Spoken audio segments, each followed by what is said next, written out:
This is VOA News in Washington. I'm Jeff Custer. The Moscow-appointed leader of Russian-occupied Crimea says the region is on guard for what may be an impending Ukrainian counteroffensive.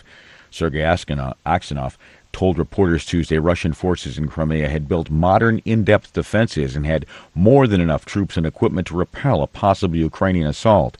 His comments came days after Ukrainian President Volodymyr Zelenskyy reaffirmed Kyiv's intention to take back the Black Sea peninsula that Russia illegally annexed from Ukraine in 2014. Prior to Russia's invasion of Ukraine in February of 2022, Ukraine was a major exporter of electricity to other parts of Europe, and the exports provided significant revenue for the nation. Those exports stopped after Russian forces began focusing their attacks on the nation's energy infrastructure last fall. Reporting from Kyiv, VOA correspondent Anna Chernikova told VOA's Flashpoint Ukraine program there is good news regarding the nation's electricity infrastructure. Now we're getting confirmation from Ukrainian biggest energy company, Ukrenergo, that actually Ukraine is back to these exports, which is, of course, for Ukraine is a great news because definitely this is something that not only going to support Ukrainian economy, but this demonstrates that actually Ukrainian energy system is getting back on track. The United Nations said Tuesday the number of confirmed civilian deaths in Ukraine since Russia launched its full-scale invasion is nearing 8,500, with the true figure likely much higher. The Office of the UN High Commission for Human Rights said in a statement, in addition to those killed, it also confirmed more than 14,000 civilians had been injured.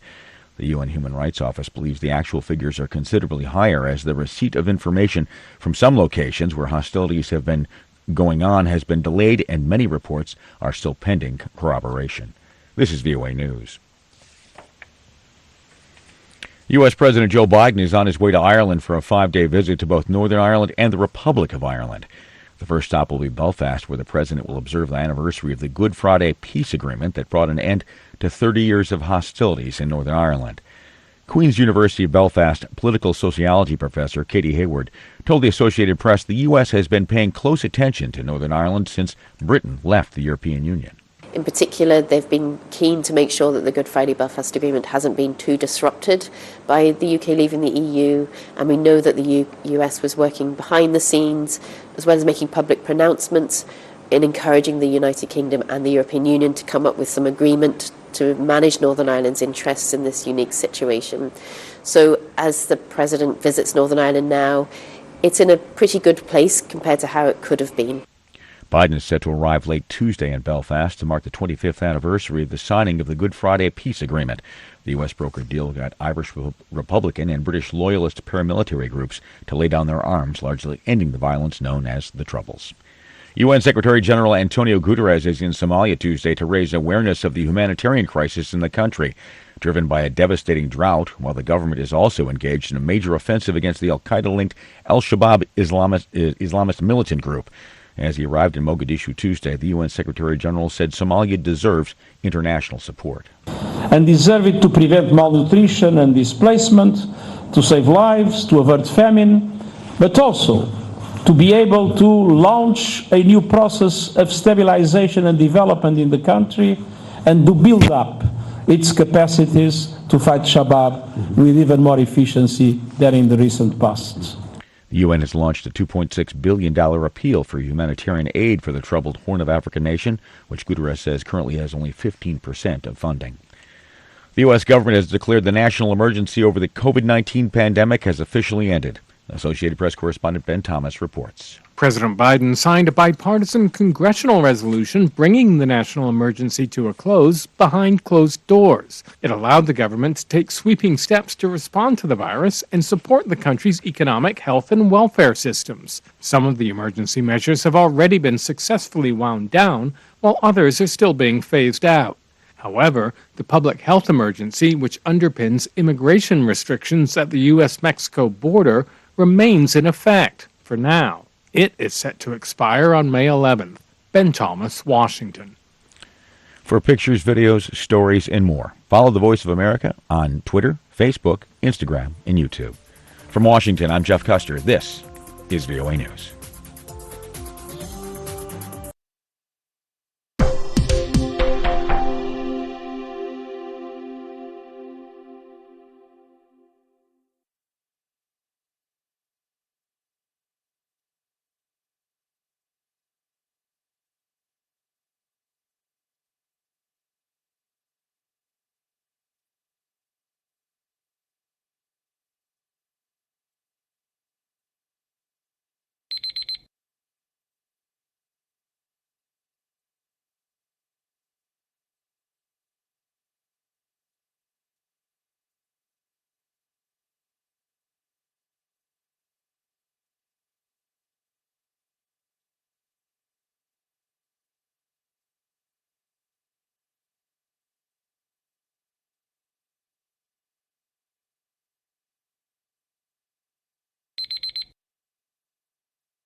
Thank you for watching.